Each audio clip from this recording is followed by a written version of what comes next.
Shalom à toutes, shalom à tous.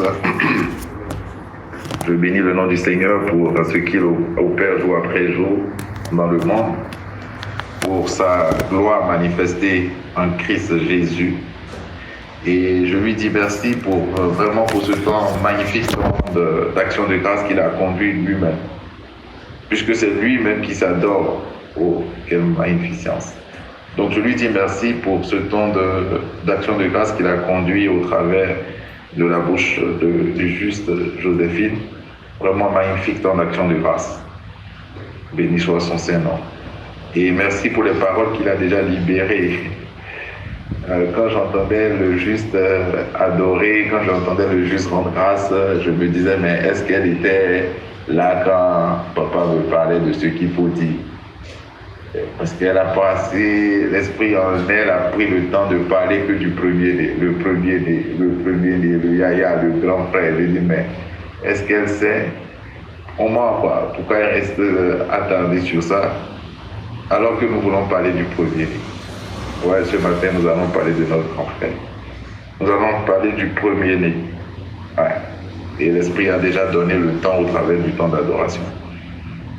Et comme je disais, je prie le Seigneur qu'il nous donne à chacun de nous et à tous ceux qui vont se connecter à cette parole au travers des réseaux sociaux, que le Seigneur nous donne d'avoir une juste compréhension et bonne compréhension de ce qu'il va nous dire ce matin.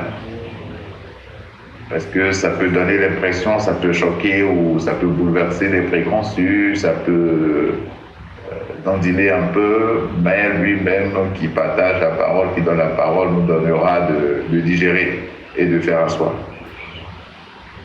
En fait, déjà, je voudrais, et je crois que beaucoup d'entre nous, nous commençons par être conscients de quelque chose, c'est que, en réalité, nous ne sommes pas des adeptes d'une religion. Nous ne sommes pas des adeptes ou des membres d'une religion, fût-elle importée, et qui nous aurait détournés de nos traditions ou des anciennes traditions, des cultures.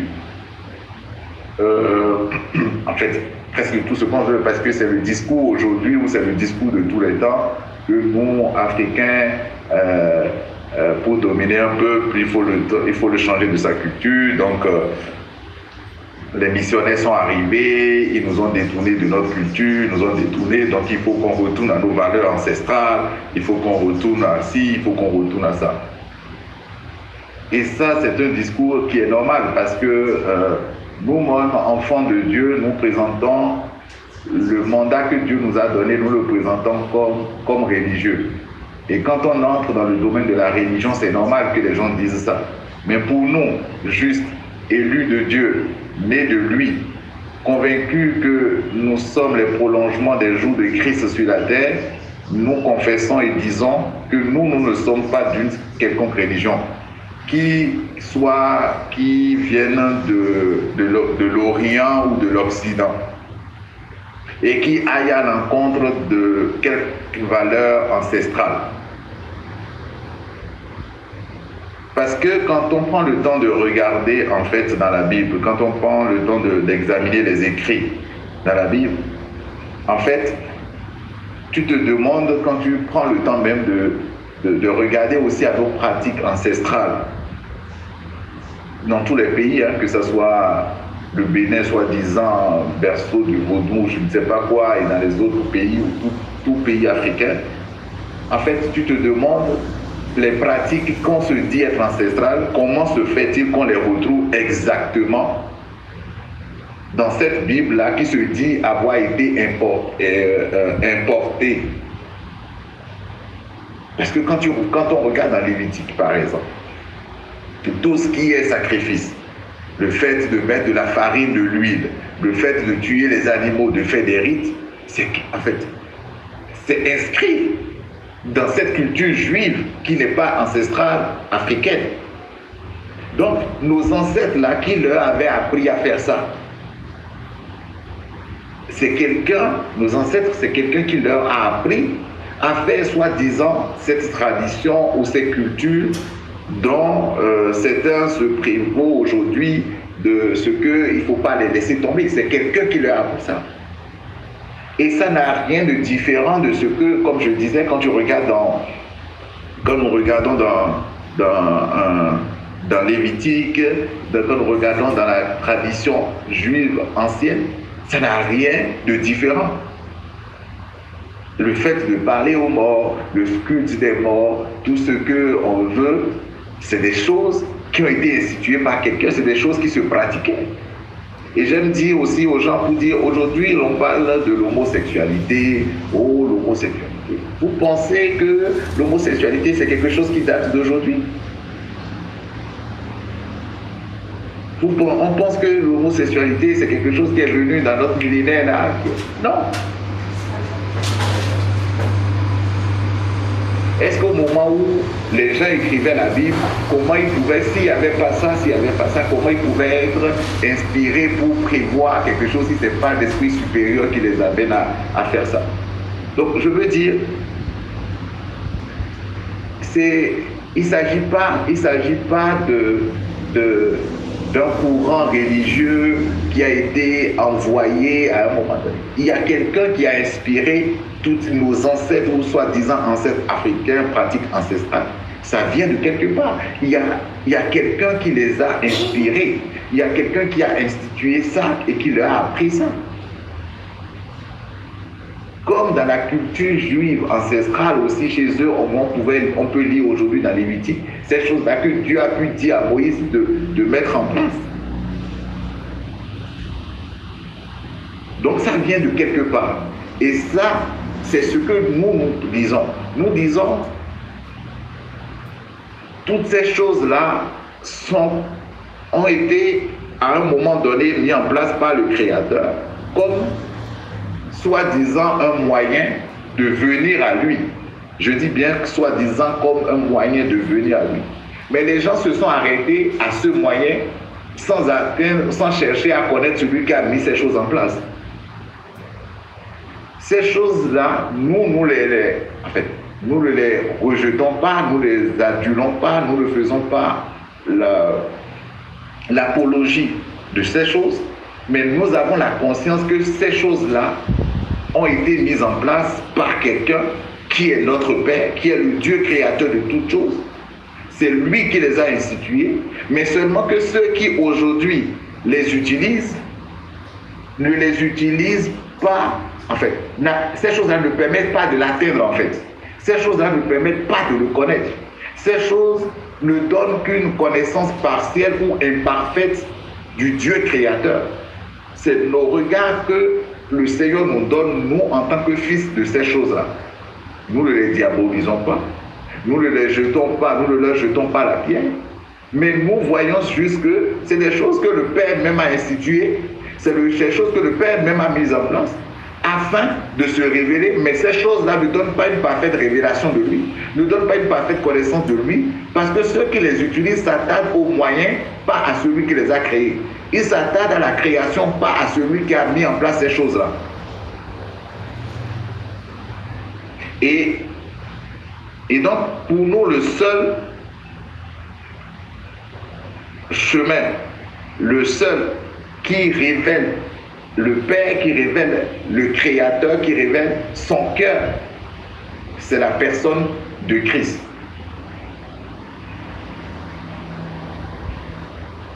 C'est en lui que c'est seulement en lui, c'est seulement en la personne de Christ. Je ne parle pas, c'est seulement en la personne de Christ que tu peux avoir la paix, que tu peux avoir l'assurance, en fait, que tu peux avoir la joie. Les autres choses ne peuvent pas procurer cette paix, ne peuvent pas procurer cette joie-là, parce qu'elles sont imparfaites.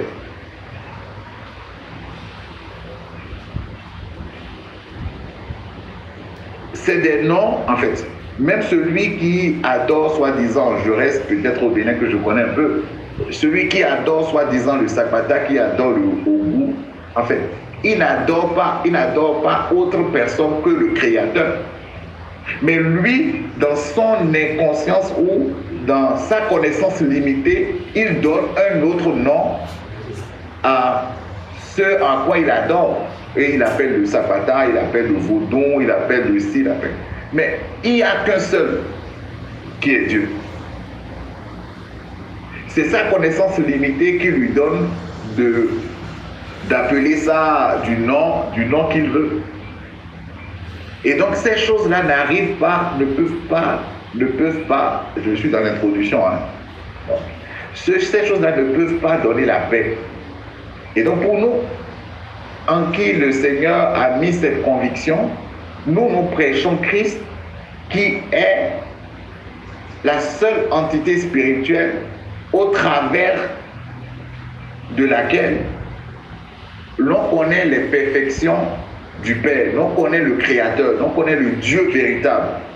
C'est la seule entité spirituelle au travers de laquelle on découvre la paix de Dieu, on découvre la joie que Dieu donne, on découvre l'assurance en Dieu. Et donc nous ne vantons pas une religion, mais nous prêchons celui qui est le chemin. Nous prêchons celui qui est le chemin. Et celui qui est le chemin, c'est Christ. Celui qui est le chemin, c'est Christ. C'est Christ. Et quand nous parlons de Christ, nous ne parlons pas en premier lieu de Jésus, le juif. Je répète, quand nous parlons de Christ, nous ne parlons pas en premier lieu de Jésus le Nazaréen. Nous ne parlons pas en premier lieu de Jésus de Nazareth. Nous parlons de Christ qui est le premier-né. Nous parlons de Christ qui est le Fils de Dieu. Le Christ qui est le Fils de Dieu, qui a pris un corps d'homme, qui, dans son humanité, s'est fait appeler Jésus.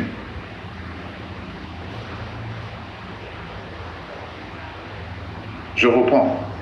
Nous parlons de Christ qui est le premier-né de Dieu, qui dans Hébreu a dit: tu n'as voulu ni holocauste ni sacrifice, mais tu m'as formé un corps.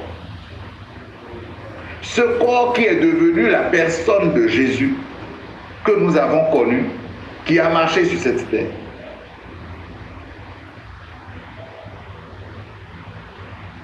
Vous savez, si nous-mêmes qui sommes nés de Dieu, si nous-mêmes qui sommes les prolongements des jours de Christ sur la terre, par la grâce de Dieu, nous n'arrivons pas à nous, par l'Esprit éternel, à nous élever en hauteur par rapport à ces choses, à prêcher le véritable, à prêcher le Christ au travers de la personne de Jésus. Nous allons entretenir cette guéguerre, nous n'allons pas amener les gens à avoir une juste compréhension de qui est Dieu. Vous savez, ce n'est pas en vain que le Père n'a pas permis qu'aujourd'hui quelqu'un puisse sortir une représentation fidèle du visage ou du physique de Jésus, l'homme qui est né à Nazareth. Et si on n'a pas cette compréhension des choses-là, je dis, et que en parlant de Christ, la première image qui nous vient, c'est l'image de Jésus de Nazareth, l'homme Jésus de Nazareth. Nous sommes des idolâtres.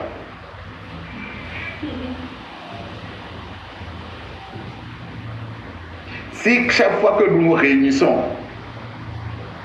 nous parlons de Christ, nous partageons Christ, et tu as premièrement cette image-là de la personne physique de Jésus de Nazareth qui a marché dans les rues de Galilée, qui a fait. Mes frères et sœurs, disons la vérité, nous sommes des idolâtres.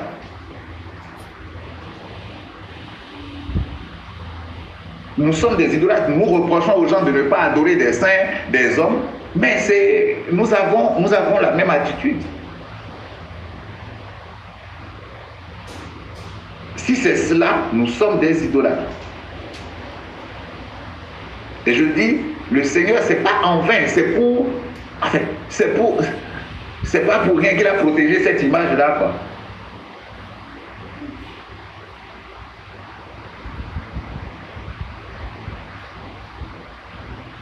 Et donc, quand nous parlons de premier-né, quand nous disons que nous avons un grand frère, que nous sommes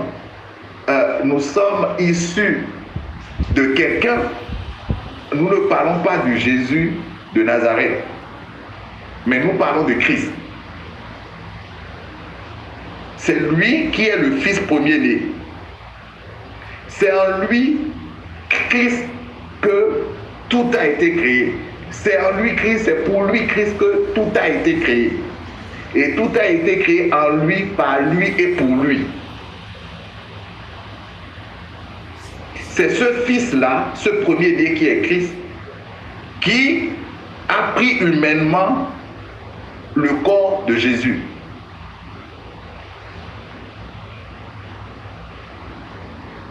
Et c'est ce être spirituel-là, c'est de lui qu'on parle. C'est lui qui est c'est lui qui est notre appui. C'est lui qui est notre source. C'est lui qui est sorti des profondeurs du Père. Christ est la profondeur du Père qui est sorti, qui s'est manifesté dans une chair humaine. Regardons ce que dit la parole dans Apocalypse 5, verset 6. Quelqu'un trouve, il lit.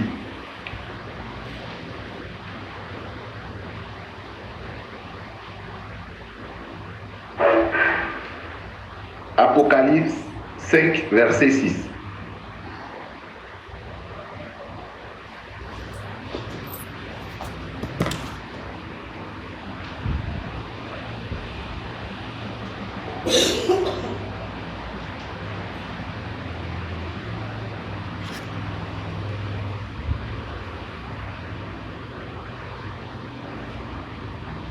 Quelqu'un trouve, il lit Apocalypse 5, verset 6. Parole de vie. Alors,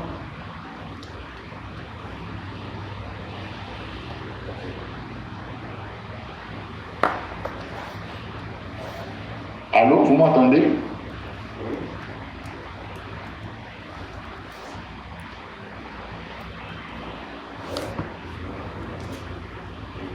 Allô? Oui, allô, moi je t'entends bien. Ok, si quelqu'un trouve, il lit. Je ne veux pas lire, c'est interactif.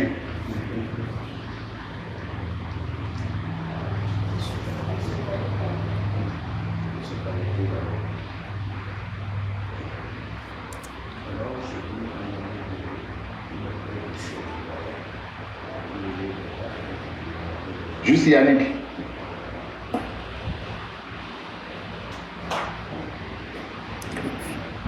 Shalom, la famille. Oui, shalom. Oui. Apocalypse 5, verset 6. Et je vis au milieu du trône et des 4 êtres vivants, et au milieu des vieillards, un agneau qui était là comme immolé. Il avait 7 cornes et 7 yeux, qui sont les sept esprits de Dieu envoyés par toute la terre. Donc, il dit que on a vu l'agneau où? L'agneau est sorti d'où?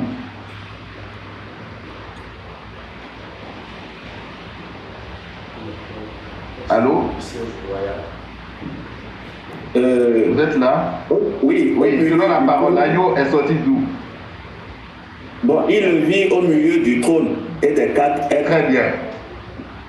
L'agneau est sorti.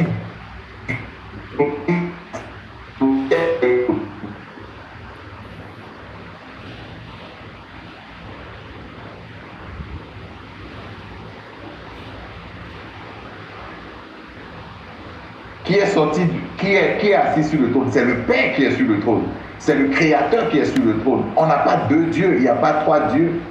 On a un seul. Il y a un seul qui est le Créateur, il y a un seul qui est le Père, il y a un seul qui est Dieu. Et la parole dit que l'agneau est sorti du milieu du trône. L'agneau est sorti des entrailles du Père. Et c'est pour ça la parole dit que notre vie est cachée avec Christ en Dieu. C'est pour ça la parole peut dire aussi que Christ est la parole. Parce que la parole, c'est quelque chose qui sort de nos entrailles, qui sort du dedans de nous. Et donc, celui qui est le premier-né, qui dans Hébreux chapitre 10, à partir, je vais dire, des versets 5, 6, 7, 8 allant, celui qui dit, tu n'as voulu ni sacrifice ni holocauste, mais tu m'as formé encore afin que je puisse faire, ô Dieu, ta volonté. C'est une entité spirituelle. C'est le premier-né qui s'exprime comme ça. Amen. Et qui, en prenant maintenant le corps qui a été formé, donne la personne physique humaine de Jésus. Amen. Et donc notre premier-né, notre référence, c'est cette entité spirituelle-là, c'est elle que nous prêchons, c'est elle qui a accompli au travers du corps physique qu'est Jésus de Nazareth, l'œuvre de réconciliation. C'est pour ça qu'on dit que c'est Dieu même qui s'est réconcilié avec les hommes.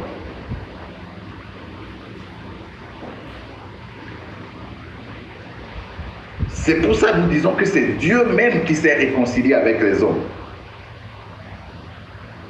Et donc, chaque fois que nous entrons en prière, chaque fois que nous rendons grâce, chaque fois que nous parlons de l'œuvre achevée de Christ à la croix, nous devons, par la grâce de Dieu, amenés par l'Esprit, nous devons avoir cette compréhension de qu'il ne s'agit pas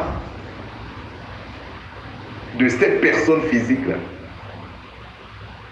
mais c'est l'homme de l'intérieur. Dans 2 Corinthiens 5, versets 16 à 17,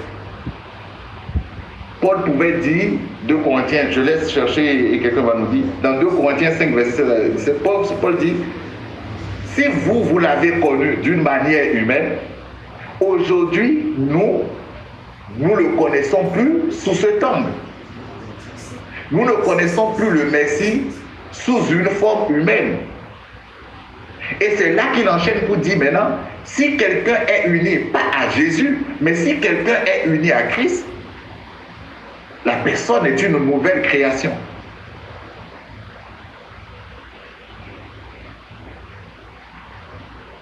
Est-ce qu'il y a quelqu'un qui a trouvé le passage de 2 Corinthiens 5, verset 16 à 17 pour nous lire? Oui, j'ai trouvé. Ok, tu peux nous lire. C'est la version Bible détaillée. 2 Corinthiens 5, verset 16 à 17. Ainsi, dès maintenant, nous ne connaissons personne selon la chair. Nous estimons et ne regardons personne d'un point de vue purement humain, en termes de normes et valeurs naturelles. Et si nous avons connu Christ selon la chair, comme un simple homme, maintenant nous le connaissons plus de cette manière. 17. Si quelqu'un est hanté en Christ, il est une nouvelle créature. Les choses anciennes, la condition morale et spirituelle précédente sont passées. Voici, toutes choses sont devenues nouvelles. L'homme nouveau est arrivé. Amen. Et donc Paul dit précisément que nous ne connaissons plus personne de façon humaine en termes de référence morale, en termes de référence spirituelle. Il dit même si vous avez eu à connaître Jésus, le Nazaréen, Jésus qui a marché dans les rues de Nazareth, même si vous l'avez connu comme ça, aujourd'hui, celui vers qui l'Esprit amène les regards, c'est celui qui a opéré ces choses-là au travers de cette enveloppe qui était Jésus de Nazareth. Il y avait quelqu'un dans ce véhicule-là qui était Jésus de Nazareth, qui opérait. Et c'est lui.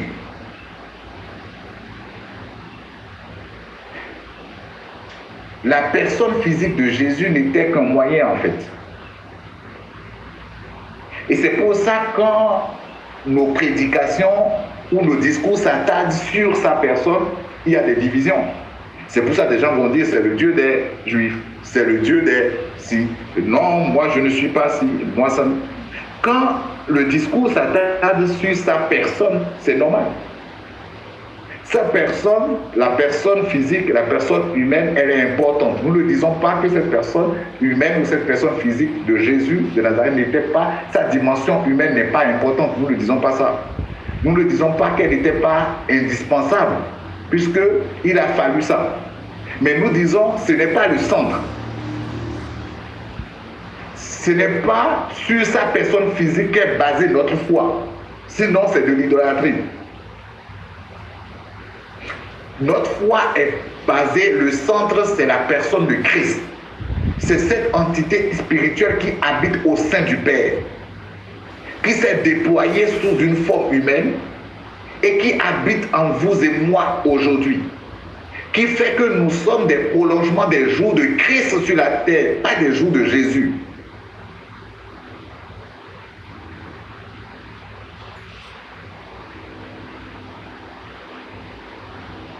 C'est ce Christ-là qui habite en vous et moi aujourd'hui.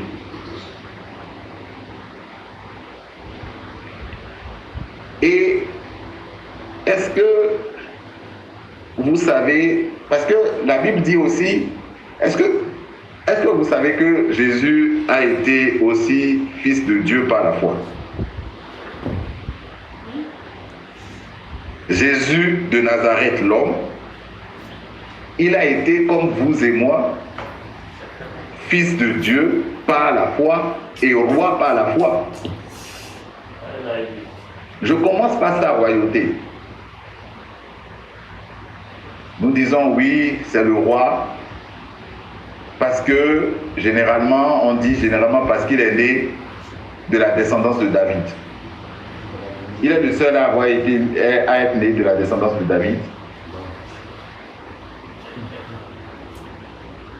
Est-ce que son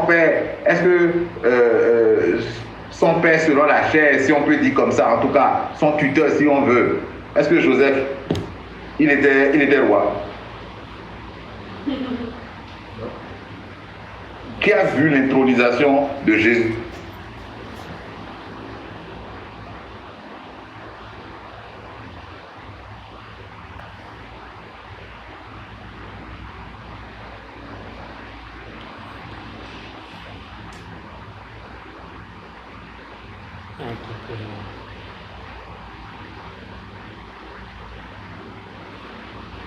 Était fils selon la foi comme vous et moi.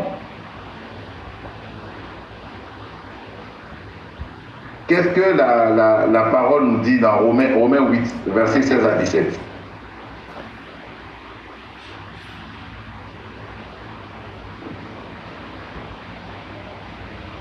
Romains 8, verset 16 à... Romains 8, versets 16 à 17.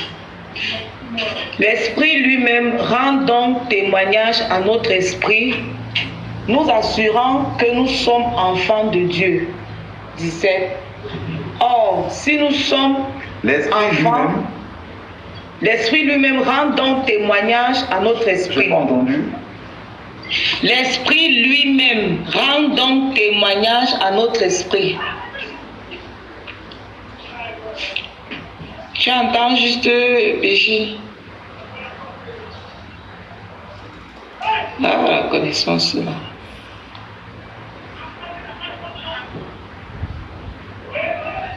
Tu m'entends juste PJ?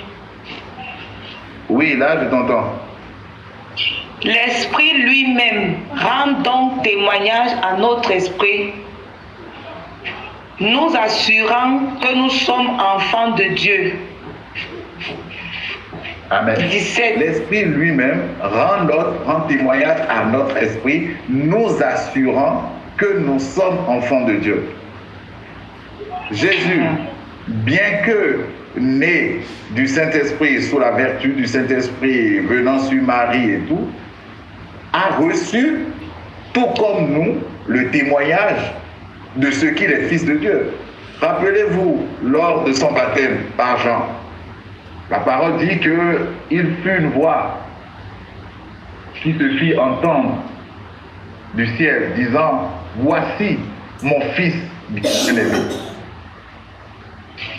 Voici mon fils bien-aimé. » Autant il a reçu ce témoignage que nous avons aujourd'hui du Saint-Esprit en nous, autant bien qu'il soit né par la vertu du Saint-Esprit, Jésus a reçu ce témoignage-là, qu'il a fait marcher en tant que fils, comme nous aujourd'hui, nous marchons en tant que fils, parce que nous sommes nés de l'Esprit, mais parce que nous recevons aussi ce témoignage.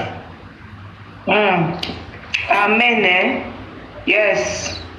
Mais parce que aussi nous recevons ce témoignage. Et donc ce témoignage est tout aussi important que la naissance de l'esprit. Parce que, en fait, quand nous disons que nous sommes nés de l'esprit, est-ce qu'on peut démontrer de manière physique que nous sommes nés de l'esprit? Est-ce que la naissance, en fait, est-ce que Jésus même, je vais choquer, est-ce que Jésus même, dans sa dimension,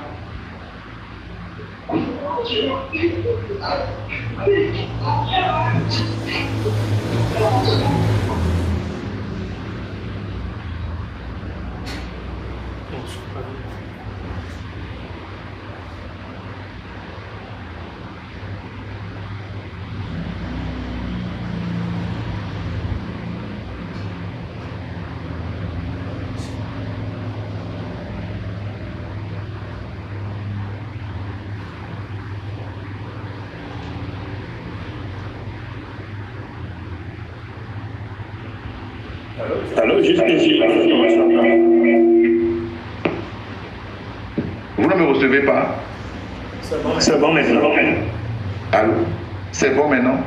Donc, je disais que autant la personne physique de Jésus avait besoin du témoignage du Père qu'il est le Fils bien-aimé, qu'il est le Fils, autant nous aussi, nous avons ce témoignage-là que nous sommes le Fils de Dieu. Faites qu'il soit là de ce qu'il est le Fils de Dieu. Et nous-mêmes,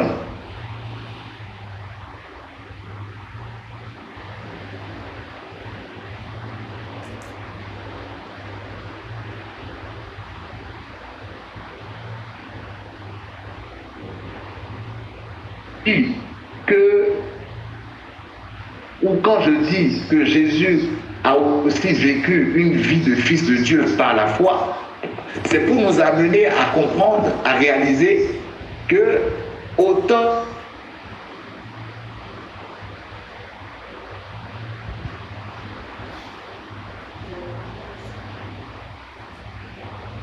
avons aujourd'hui, parce que cette vie a été la première incarnation de l'entité Christ en tant qu'homme.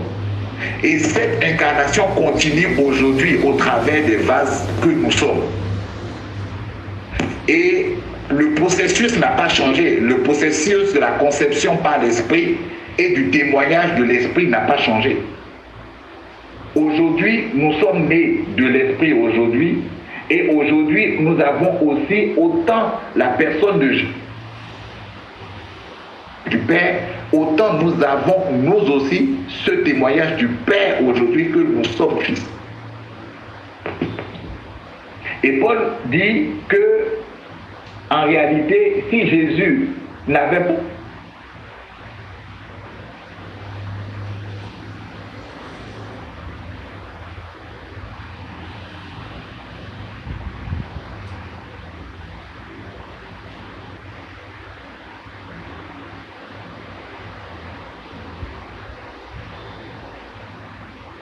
6 à 9.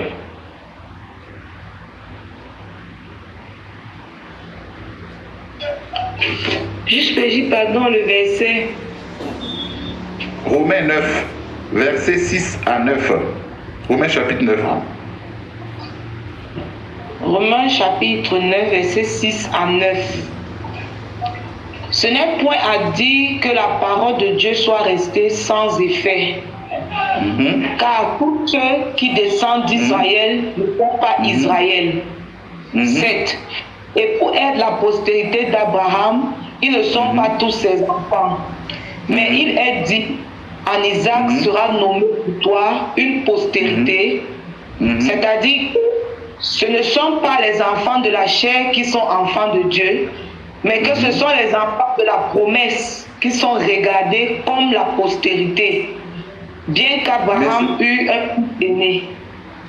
Très bien. Mais que ce sont les enfants de la promesse qui sont regardés comme la postérité. Comme la postérité. Et donc dire que il a suffi que Jésus de Nazareth soit issu de David pour être roi, soit issu de la lignée de David pour être roi, ça ne parle, pour être considéré comme roi, ça ne parle qu'aux Juifs. C'est limité, c'est normal que, en fait, la chrétienté soit attaquée, disant, mais bon, ça c'est l'histoire des Juifs. Si Jésus n'a pas connu cette postérité par la foi, si Jésus n'a pas connu cette royauté par la foi, sachant que ce qui a habité en lui, c'est lui, le roi des rois, cela veut dire que Jésus est le roi des Juifs. Je reprends. Si la royauté, quand on dit que Jésus est roi, la raison pour laquelle on dit que Jésus est roi se limite au fait qu'il soit issu que de la lignée de David, cela revient à dire qu'il est le roi des Juifs. Et Jésus n'était pas le seul qui soit issu de la lignée de David. Si la personne de Jésus n'a pas été aussi roi par la foi, parce que l'entité Christ qui habite en lui est le roi des rois, cela veut dire que sa royauté ne concerne que les Juifs. C'est pour ça la compréhension que nous devons avoir doit aller au-delà de la personne de Jésus de Nazareth.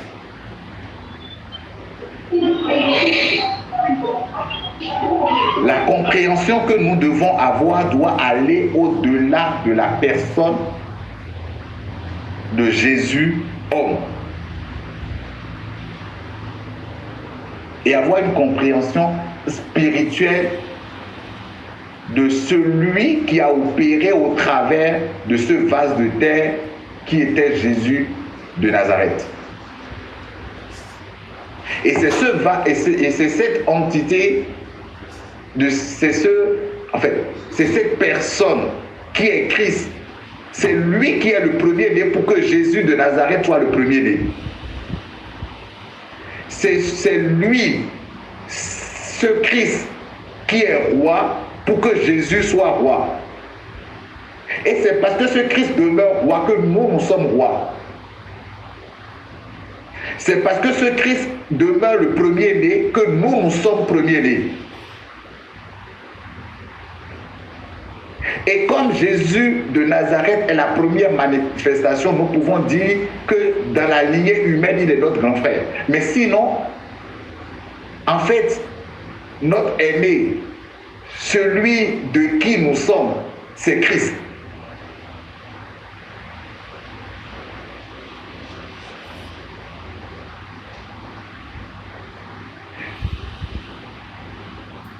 C'est Christ notre modèle.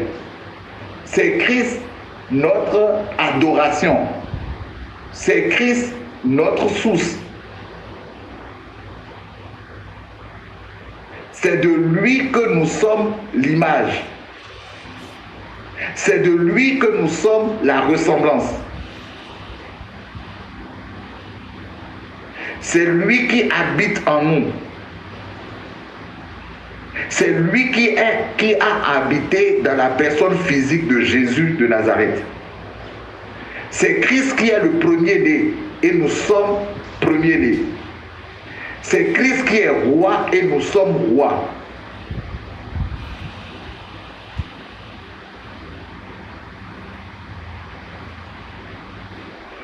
Hébreux 1, verset 8 à 9. Est-ce que je peux trouver ça dans la version The Message?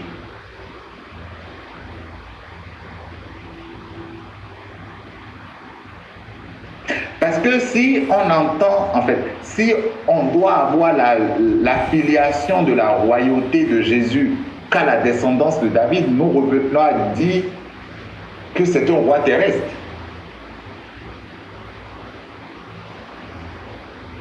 Si Jésus est roi, juste parce qu'il est issu de la lignée de David, c'est un roi terrestre. Et un roi terrestre, c'est ça, il est limité dans sa gouvernance. Hébreux 1, verset 8 à 9, version The Message. Je veux la version The Message, s'il vous plaît. Mais même si tu n'as pas la version The Message, lis la version que tu as le temps qu'on trouve la version The Message. Hébreux.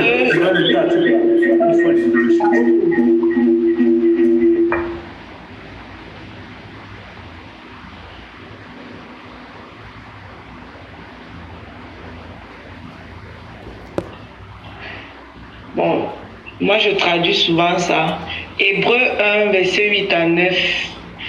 Mais il dit au Fils, tu es Dieu et tu es sur le trône pour le bien. Tu gouvernes pour que tout aille bien. Verset 9. Tu aimes ce qui est bien et tu détestes ce qui est mal. C'est pourquoi Dieu, ton Dieu, a répandu sur ta tête de l'huile parfumée, te distinguant comme roi, bien au-dessus de tes chers compagnons. Amen. Il parle à quel fils? Dieu là, il parlait à quel fils? Il parlait à Jésus de Nazareth, homme, ou il parlait à Christ, le premier-né? Il dit, tu es Dieu et tu es sur le trône pour de bon. Pour le Ton bien. règne fait que tout va bien. Tu aimes que tout aille bien, tu détestes que tout aille mal. C'est pourquoi Dieu a fait l'huile parfumée et il t'a marqué comme roi bien au-dessus de tes chers compagnons. Ça, c'est une conversation que Dieu avait avec Dieu.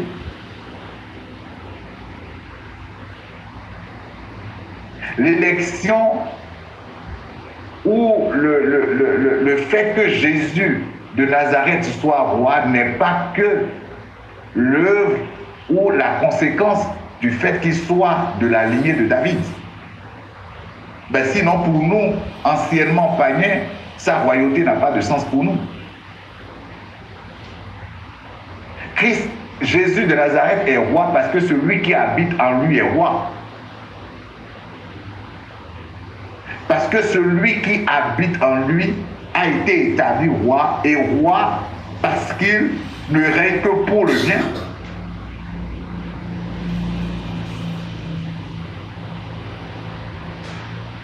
Amen. C'est pour ça que nous sommes dans l'assurance de ce que tout va bien. C'est pour ça que nous sommes détendus et pour nous, tout va bien. C'est pour ça sa royauté, la royauté de Christ parle pour nous. Parce qu'il ne l'a pas obtenu d'une lignée humaine. Parce qu'il ne l'a pas obtenu d'un homme pour être déchu.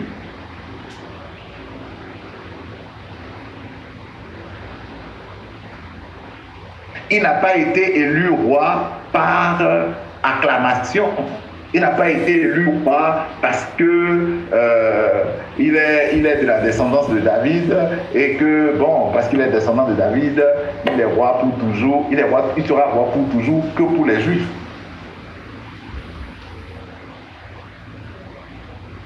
Et donc, quand nous entendons parler de ce que Jésus de Nazareth a fait, l'Esprit nous amène à voir au-delà de la personne physique de Jésus. L'Esprit nous amène à comprendre qu'il y avait une personne qui opère au travers de cette enveloppe. Que le nom qui est au-dessus de tous les noms, ce n'est pas le nom de Jésus, mais c'est Christ.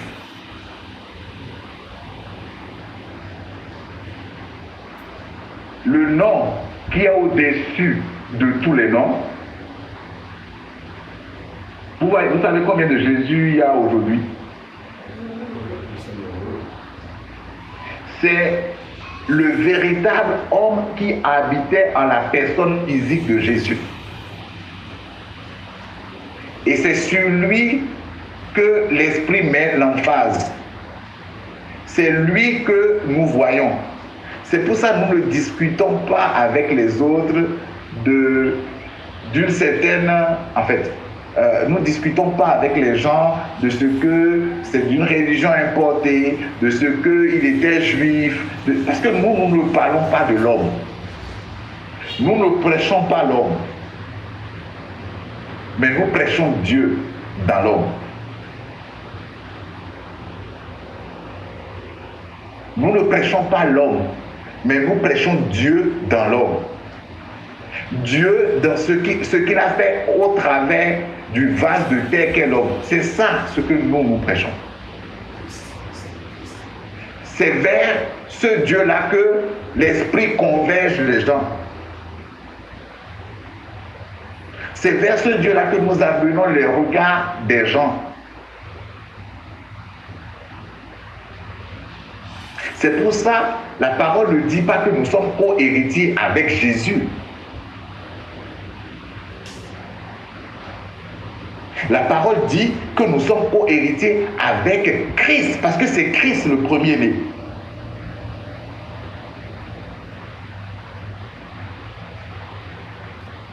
Nous ne sommes pas co-héritiers avec Jésus, nous sommes co-héritiers avec Christ.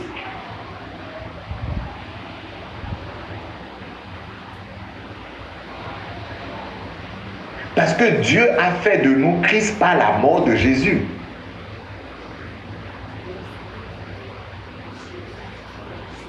Dieu le Père a fait de nous Christ par la mort de Jésus. Donc nous sommes co-héritiers en fait de Christ en fait. C'est lui le premier, c'est lui qui détient toutes choses.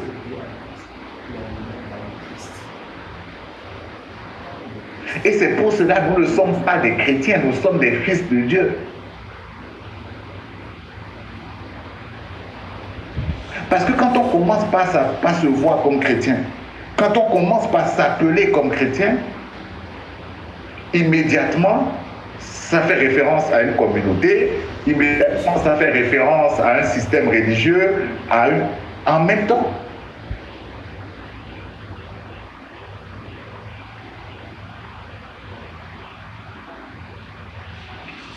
Alors, celui de qui nous sommes n'est pas lié à une religion. Ce n'est pas le prophète d'une religion, ce n'est pas le Dieu d'une religion. Christ n'est pas le Dieu des chrétiens, ce n'est pas le... En fait, c'est l'entité spirituelle au travers duquel on expérimente la paix, la joie, la bonté de Dieu.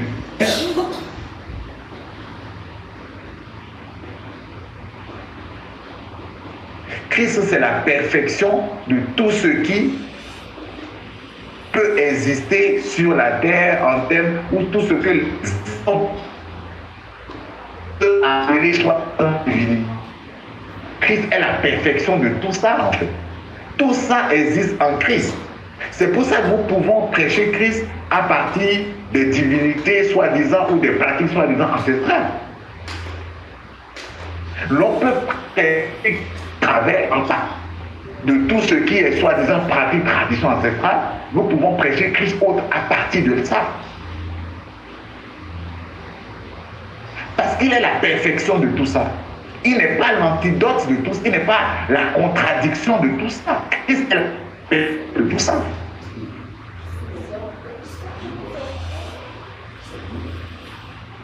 Tout ça, c'est l'ombre de ce qu'est l'entité Christ, qui est le Dieu, le Père lui-même. Et donc, que tu prennes les traditions de ton village, les coutumes de ton village, tu peux Christ au travers de ça. Ces coutumes, qui les a inspirées?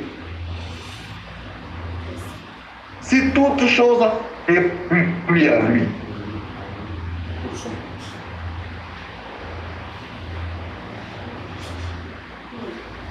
À partir de ces choses-là, nous pouvons révéler Christ. Mais quand tu veux révéler la personne de Jésus, c'est là, c'est la personne physique de Jésus, c'est là, c'est compliqué. Mais le Dieu parfait, le Dieu d'amour sans condamnation, Dieu qui a tant aimé le monde, le Dieu qui fait toutes choses en perfection, qui s'est révélé au monde au travers du nom Christ, tu peux, dans tes traditions ancestrales, tu peux le révéler. Puisque c'est lui qui a créé ça.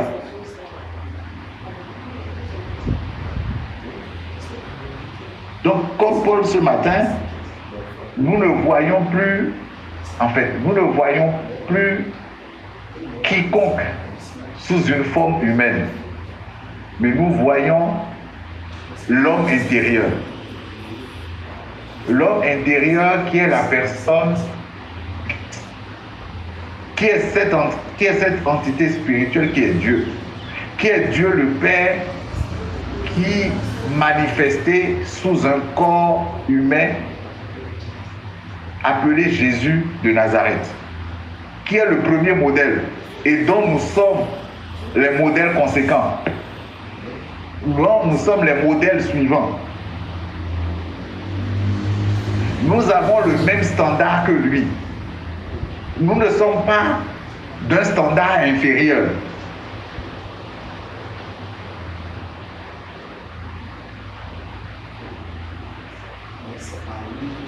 Nous ne sommes pas d'un standard inférieur. Nous sommes du même standard que lui.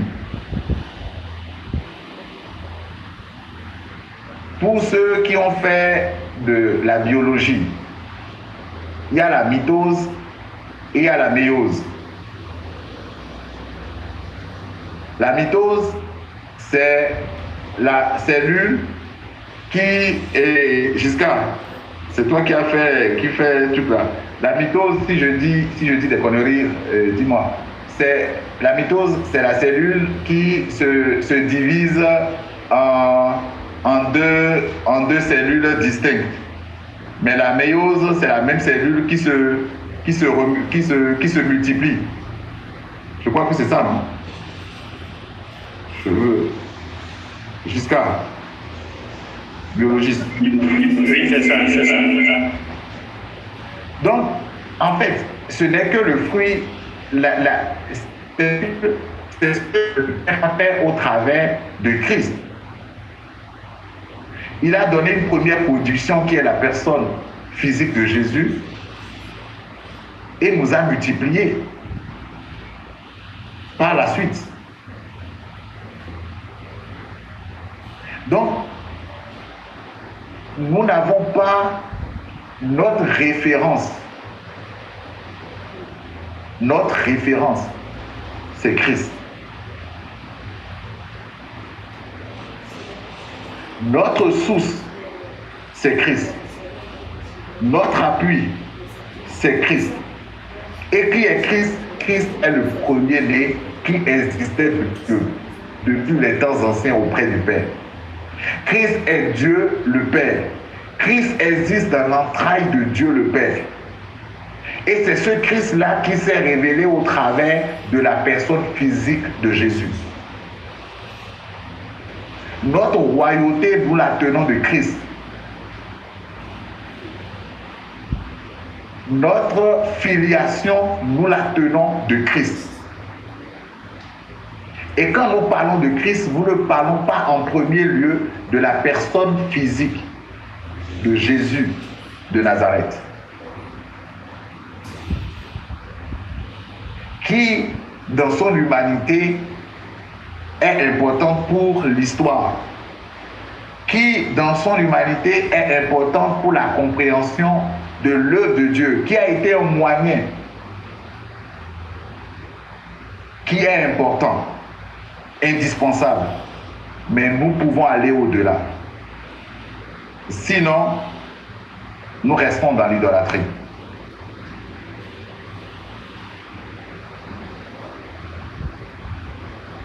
Sinon, nous restons dans l'idolâtrie. Shalom. Question, apport.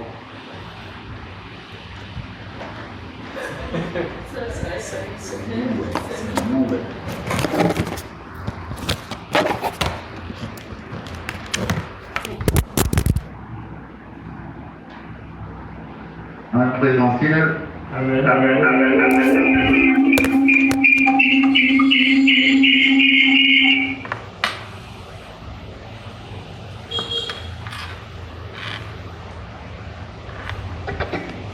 Vous le recevez?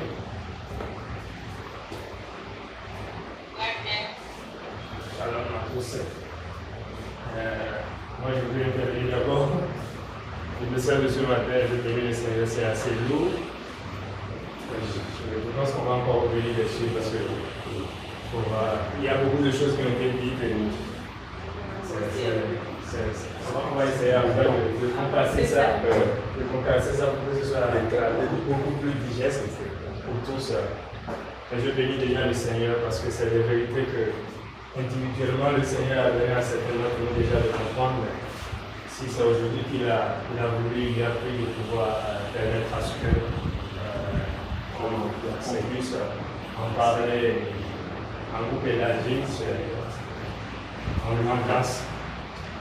Amen. Moi, je voudrais juste nous faire lire un passage des Écritures qui résume à mon sens tout ce qui a été dit ce matin. Je suis dans Colossiens chapitre 3. Colossiens chapitre 3, versets 9 à 11. Déjà, on va lire le verset 11. Colossiens 3, verset 11. Que je vais lire dans 3 versions de la Bible. Je lis d'abord dans la version de Message.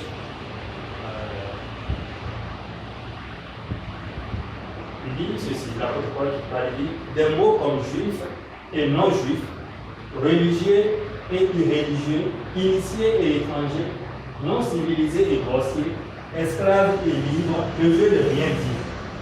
Désormais, chacun est défini par le Christ.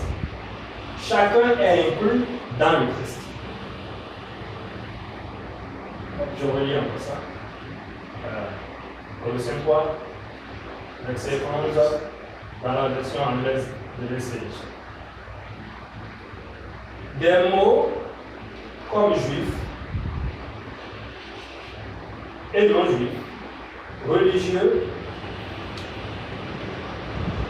et irréligieux, initiés et étrangers, non civilisés et grossiers, esclaves et libres, ne veulent rien dire. Désormais, chacun est défini par le Christ. Chacun est inclus dans le Christ. Amen. Donc, des mots comme juif et non juif, Paul dit ça ne veut rien dire. Religieux et irréligieux, ça ne veut rien dire. Dit que oui, je suis libéré, Jésus m'a libéré, tout ça, il dit que ça ne veut rien dire. Tu vas dire, ah, il y a des gens qui ne sont pas encore libres. Toi, tu es libre et tu t'enorgueillis, tu es fier de ça. Paul nous apprend dans ce passage-là que tout cela ne veut absolument rien dire. Mais pourquoi donc? Il le précise. Il dit désormais, c'est-à-dire à partir de cet instant. Donc il y a eu un événement, il y a quelque chose qui s'est passé, et la conséquence directe de cela, l'implication, c'est que désormais, chacun, qu'est-ce qu'il met dans le chacun?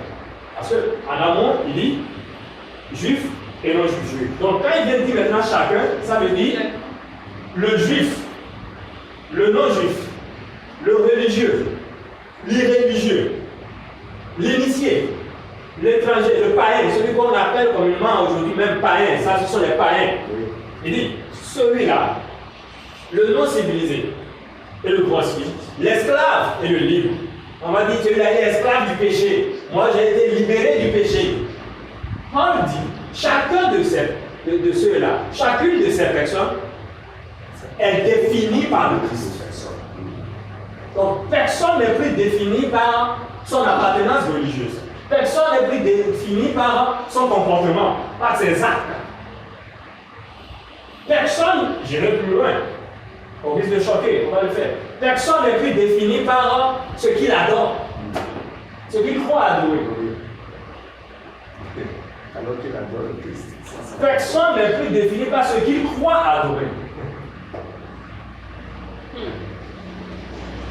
Il dit chacun est défini par le Christ. Tu peux être ignorant de ça, mais c'est un fait. Même si tu ignores ça, c'est ce qui est. Il dit chacun est défini par le Christ. Pourquoi? Chacun est inclus dans le Christ. Donc le païen aussi est inclus dans le Christ, c'est ce que Paul nous dit. Le non-juif est inclus dans le Christ. L'idolâtre est inclus dans le Christ. L'esclave, celui qu'on va appeler esclave du péché, selon nous, il est aussi inclus dans le Christ. Et ce passage dans une autre version, dans la version CV, je fais court, il dit pourtant Christ est tout ce qui compte. Et il vit en chacun de nous. Mais les gens ne le savent pas. Voilà. Et dans la version parole de Bible, il dit il est en tous, le Christ est en tous, et il est tout. Le Christ est tout. Toute l'humanité en Christ. Amen. Donc, c'est pour vraiment. Je bénis le Seigneur pour le message de ce matin. Et simplement dire que pour moi, l'essentiel à retenir ce matin, c'est que la vie de Jésus-Christ n'est que le prototype de la vie de ceux qui sont nés de l'Esprit. D'accord? Et nous sommes nés de l'Esprit. Et nous sommes les prolongements des jours de Christ, pas de Jésus. Les jours de Christ sur la terre. Et Christ, c'est Christ qui vient en nous. Ce n'est pas Jésus qui vient en nous. Mais c'est Christ qui vient en nous. Il y a une différence. C'est une entité spirituelle, Christ. Mais Jésus est un être humain. C'est sa dimension spirituelle. Voilà. Mais Christ, c'est l'Esprit.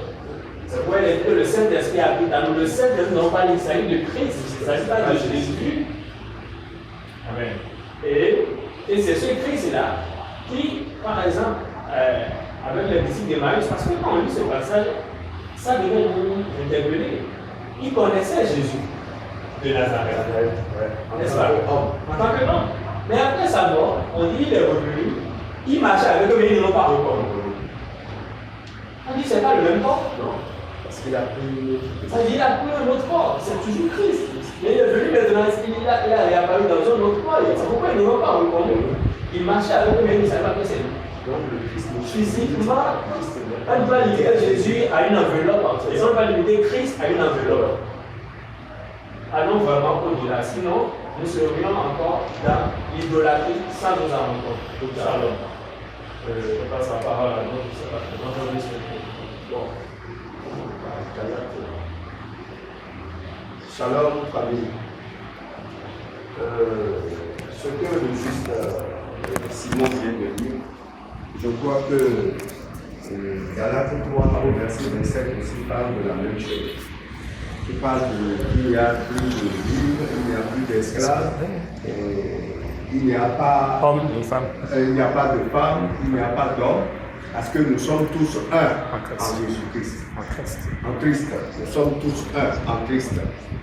Donc, le Christ, c'est la dimension spirituelle de Dieu. Et les Écritures disent que Dieu habite pleinement dans le Christ. Il a plu à Dieu d'habiter pleinement dans le Christ. Donc, on ne peut pas limiter le Christ à une personne. Non. Comme l'a dit le juste PJ, ce serait de l'idolâtrie.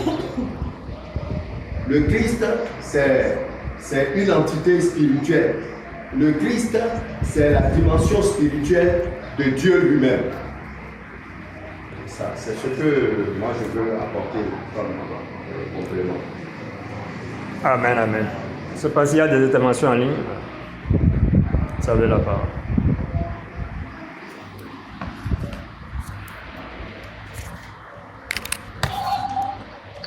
Ok, shalom, shalom à tous. J'espère que vous m'entendez bien. Pendant que le juste Simon est en train de parler, on expliquait que le Christ, il s'agit de Christ, c'est pas Jésus. J'ai pensé à la parole de Colossiens 1,27 qui dit Christ en nous, l'espérance de la gloire. Donc pendant qu'il parlait, le Saint-Esprit m'a fait penser à ça. Christ en nous, on n'a pas dit Jésus en nous. La parole dit Christ et vraiment j'ai béni Dieu à l'instant. J'ai dit ah Seigneur, donc c'est ça. Donc Seigneur c'est ça. Ouf. C'est vraiment quand j'écoutais la parole ce matin, mon esprit, mes yeux se sont vraiment encore ouverts sur beaucoup de choses. Vraiment, comme on dit, les écailles tombaient de mes yeux ce matin et vraiment je bénis le Seigneur pour cette parole. Christ en nous, c'est pas Jésus en nous, c'est Christ. Donc j'ai compris que c'est Christ qui vit en moi. Vraiment, j'ai béni Dieu par rapport à ça, vraiment. Christ à nous donc, c'est pourquoi j'espère la gloire. J'espère sa gloire, la gloire de Christ, parce que c'est lui qui est en moi. Et j'espère donc sa gloire. J'espère sa gloire. J'espère participer. Comme on a lu dans certains versets ce matin, que nous sommes co-héritiers et héritiers. Nous sommes héritiers, oui, co-héritiers et héritiers avec Christ. Nous partageons sa divinité. Nous partageons sa gloire. Nous partageons en fait tout ce qui est vraiment de Christ est pour moi. Vraiment, je réalisais ça depuis là. Quand juste Simon a encore parlé de ça, vraiment, c'est revenu, c'est venu dans mon esprit autrement. Et autrement que j'avais jamais compris les choses comme ça. J'avais jamais réalisé que c'est ça. Et pendant que le juste PJ parlait ce matin, le Seigneur me disait dans mon esprit que en fait, nous souffrons, nous les chrétiens, nous ne sommes pas chrétiens, nous qui parlons de Jésus, de Dieu et tout ça, nous souffrons beaucoup d'une crise identitaire. En fait, c'est l'identité, c'est que nous n'avons pas compris cette dimension de Christ et pas Jésus. Nous n'avons pas compris cette dimension christique en nous. Et donc, c'est pourquoi nous faisons beaucoup de choses vraiment extérieures. Et Dieu me faisait réaliser beaucoup de choses que nous faisons et qui vraiment, on a envie de dire qu'il n'est pas dedans et vraiment il n'a rien à voir. C'est vraiment nos choses que nous faisons. Et je tombais vraiment de nu pendant que j'écoutais la parole. Je tombais vraiment de nu. Je disais, ah Seigneur, vraiment. Aïe Seigneur, vraiment. Et quand tu vas dire à quelqu'un de se connecter, tu vas envoyer le lien à quelqu'un, les gens vont, tu vois le désintérêt des uns et des autres, tu te dis, ah Seigneur, j'ai fait ma part. L'autre préoccupation, maintenant, c'est, pendant que le juste PJ enseignait, il a parlé des traditions, j'ai pas très bien compris, où il a dit que nos coutumes et nos traditions révèlent Christ. Bon, je sais pas, je n'ai pas très bien compris à ce niveau, et je veux bien comprendre ce qu'il voulait vraiment dire. Je ne comprenais pas, parce que quand je regarde vraiment nos traditions et nos coutumes, je ne sais pas comment ou en quoi est-ce que ça révèle Christ. Donc je veux mieux comprendre. Merci. Ok, shalom. Juste PJ, avant d'intervenir, j'avais une question aussi. Tu vas tout prendre la même fois. Avant de donner la parole à... C'est pas... Ok. Je t'entends pas, hein? Moi, je t'entends pas. Tu m'entends là? Oui, je t'entends maintenant. Ok, d'accord. Bon, c'est déjà première demande, shalom tout le monde. Première demande, comme juste Simon l'a demandé, et nous te l'imposons, nous te l'exigeons. Tu vas devoir en faire une série de plusieurs messages. Et ça se passe de commentaires. Ça, c'est la première chose. C'est ça.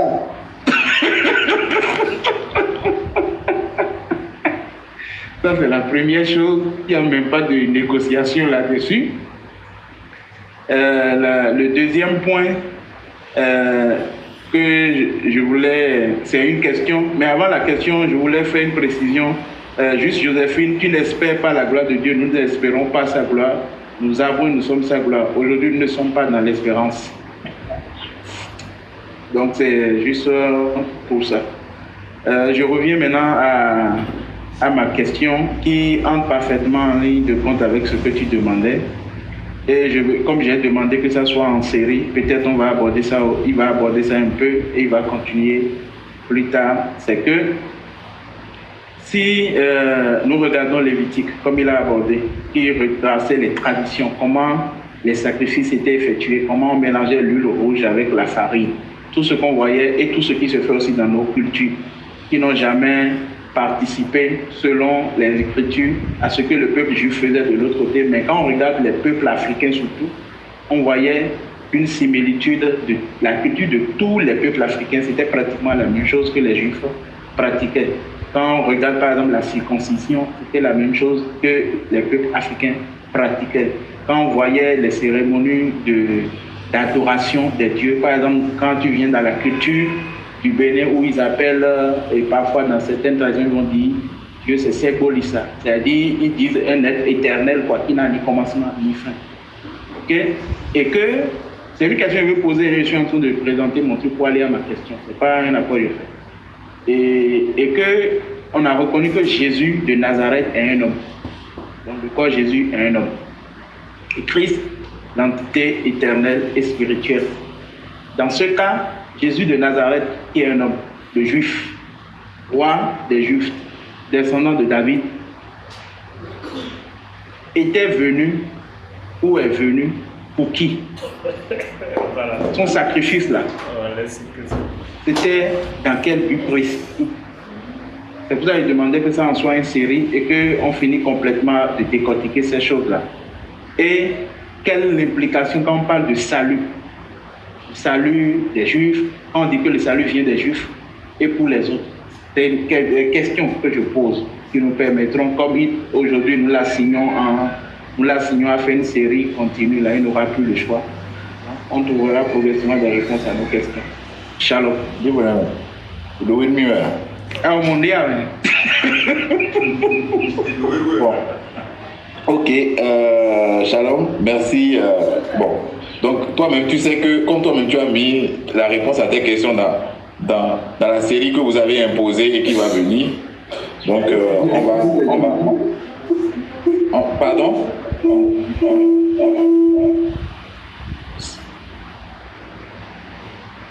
Simon, je ne t'entends pas.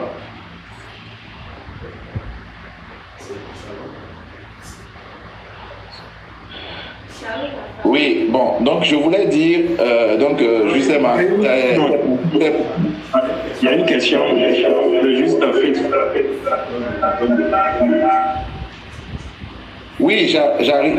Attendez, on va aborder une question. Je vais répondre à la question du juste Joséphine et après on va recevoir d'autres questions. Ce que je propose, quoi. Pour le juste Emma, ça rentre dans les séries qui vont venir, qui ont été imposées et que tout le monde pourra faire. Pas que celui qui a apporté le message. Amen. Tu rêves. Moi-même, c'est toi-même qui vas faire ça.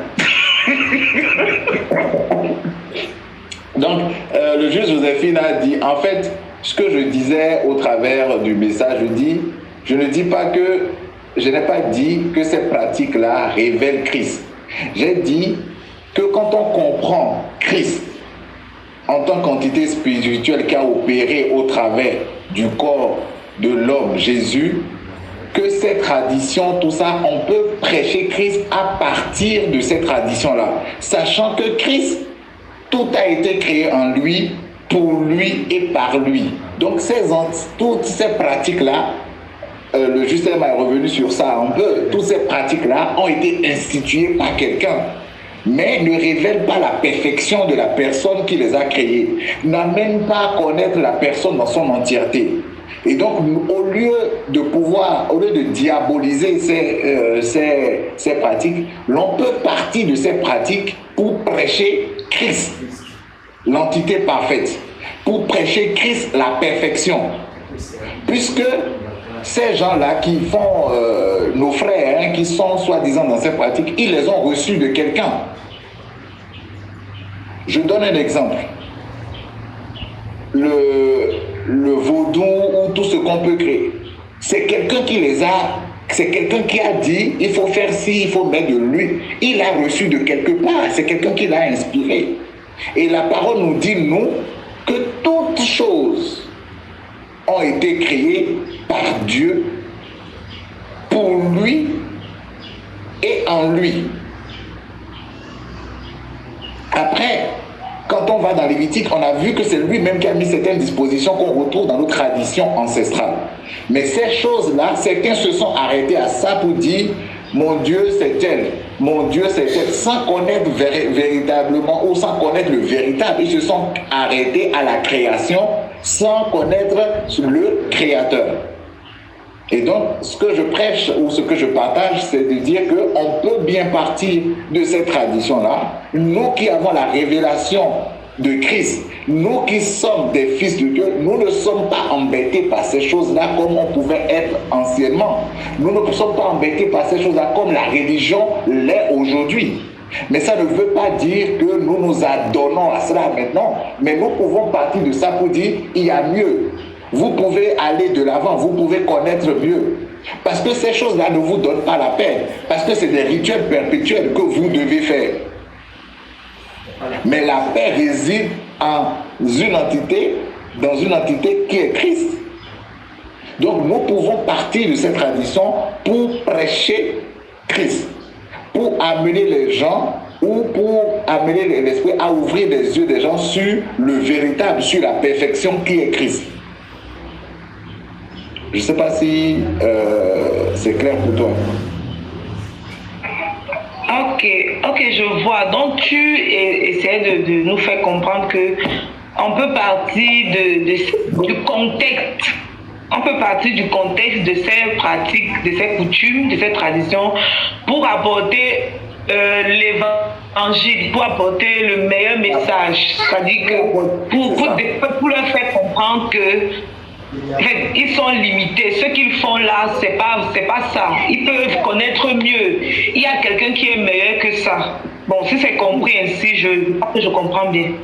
Pour apporter la bonne nouvelle sans condamnation, en fait. Pour apporter la bonne nouvelle sans condamnation, puisque eux-mêmes, ils l'ont reçu de quelque part. Ils l'ont reçu de quelqu'un, ce qu'ils sont en train de faire. Donc, on peut partir de ça et apporter la bonne nouvelle sans les condamner, sans les juger, sans les amener, sans les diaboliser. Ok, je vois, je comprends. Ok. Donc, je veux dire, en gros, sortons de la religion et comprenons le cœur de Dieu. Sortons de la religion et voyons Christ en fait. Ne nous attardons, parce que ce qui divise, je le dis pour moi, c'est que l'une des choses qui divise, c'est quand tout le message ou toute l'œuvre tourne autour de la personne humaine de Jésus, qui est, on le dit, on le répète, indispensable dans la prédication de la bonne nouvelle, qui est important d'accomplir les choses, mais qui n'est pas le centre. Parce que quand tu vas les voir sur la personne de Jésus, forcément, ils vont te dire ce que nous, nos grands-pères, nous ont donné. Toi, tu veux nous apporter un Dieu extérieur.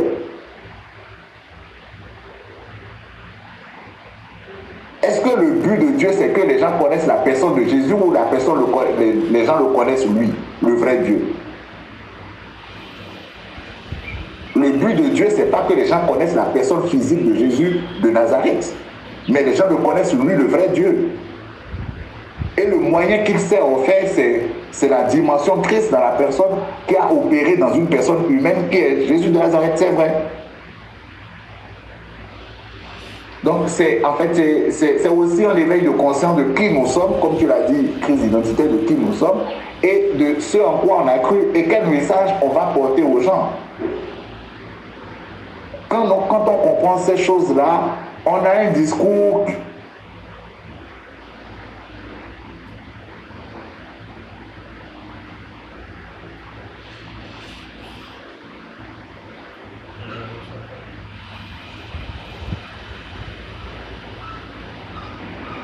On te ressent.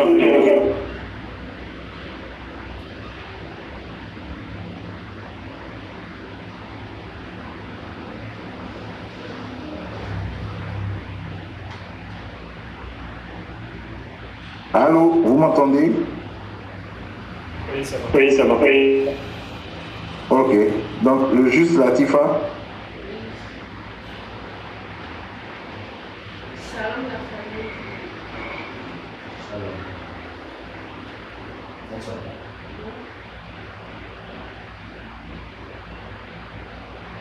C'est bon? Shalom à tous.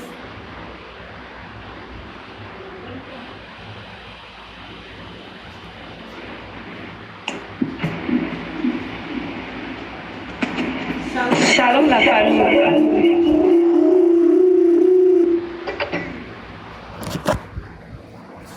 Je bénis le nom de l'Éternel pour le message de Dieu le Saint.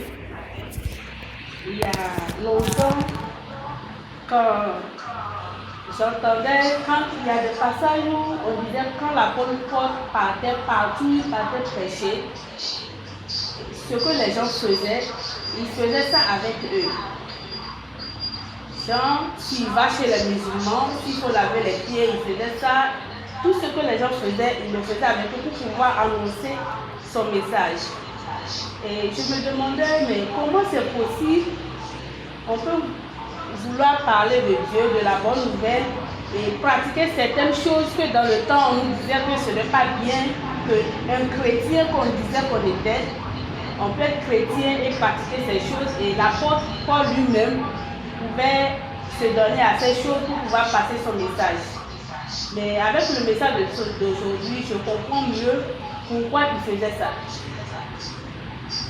Et aussi, aujourd'hui, je me sens libre d'aller en famille et que même s'ils pratiquent leurs choses, avant je m'écartais.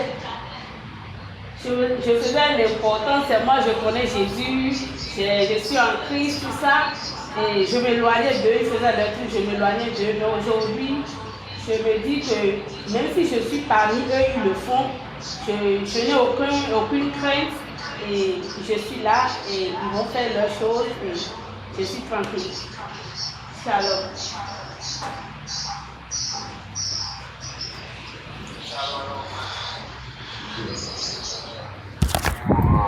Pour la grâce que nous avons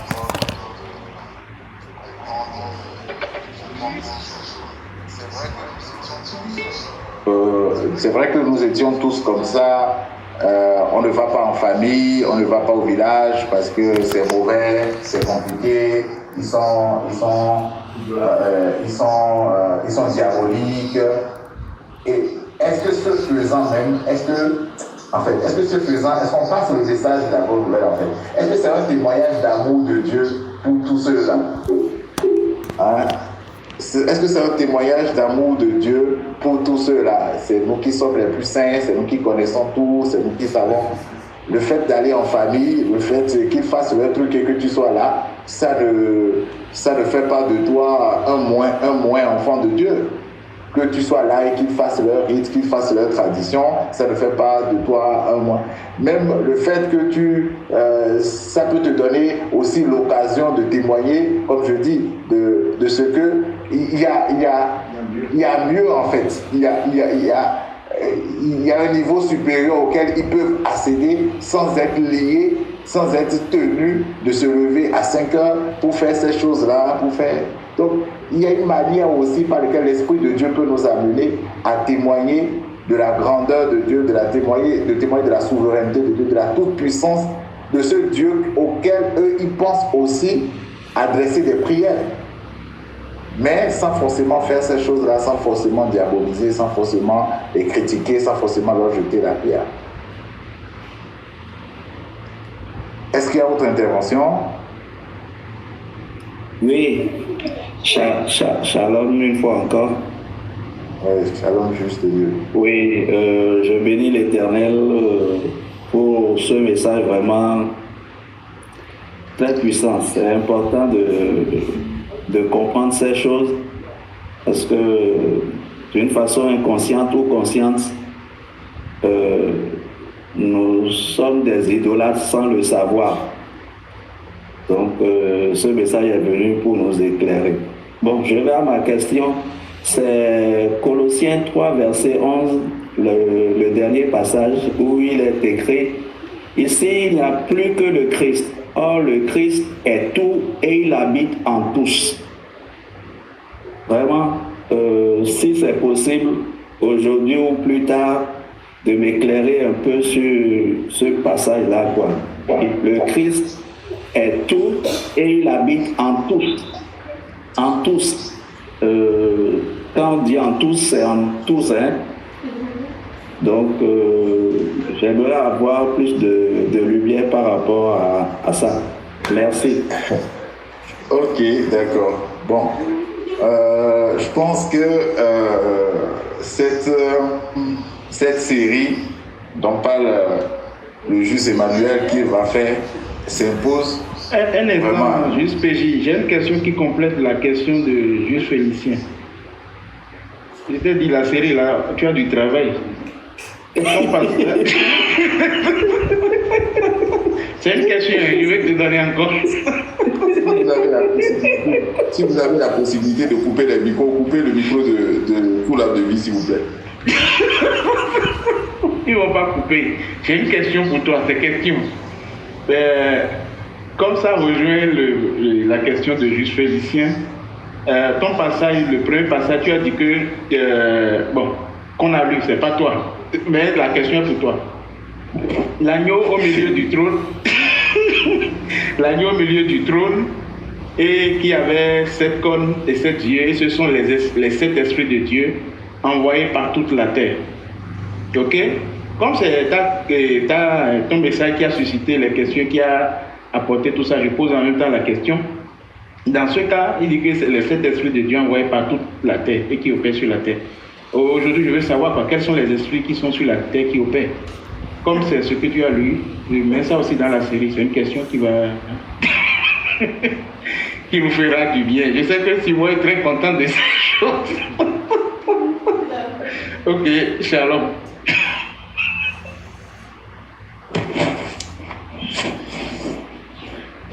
Bon, on va arrêter la réunion de ce matin-là. Il n'y a plus de questions. C'est fini. J'arrête les questions. Souverainement, j'arrête les questions. C'est fini. Ok. Est-ce qu'il y a d'autres interventions? S'il y a d'autres interventions ou questions?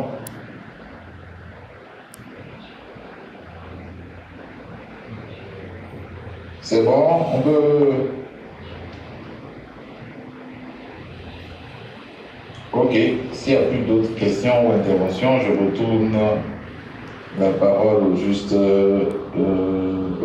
Giscard.